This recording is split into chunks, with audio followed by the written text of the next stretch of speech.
Hola, ¿qué tal mi gente? En esta oportunidad les traigo una información muy triste, una voz lastimera, un lloro constante y el sufrimiento día y noche que pasa la familia García, que a cualquier ser humano le conmueve el corazón. Motivo que me llevó a hacer este video. Se trata de la niña Mical, que ya muchos conocen. La niña Mical padece de cardiopatía y tiene que ser intervenida quirúrgicamente muy pronto, mientras su padre Leonardo padece de una enfermedad muy grave. El examen de cateterismo cardíaca que se le va a practicar y necesitamos contribución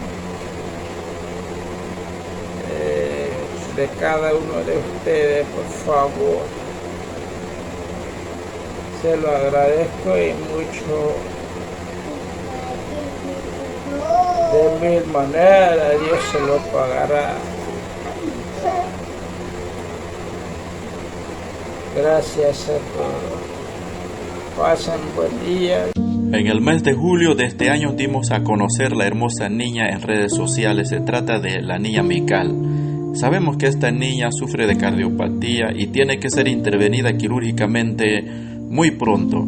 Tiene cita el 24 de septiembre para el examen de cateterismo cardíaco, mientras su padre Leonardo García se encuentra muy enfermo.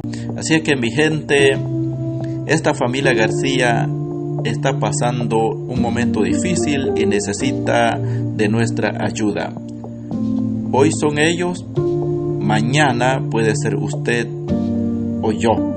Así es que ayudemos a esta familia. Bendiciones.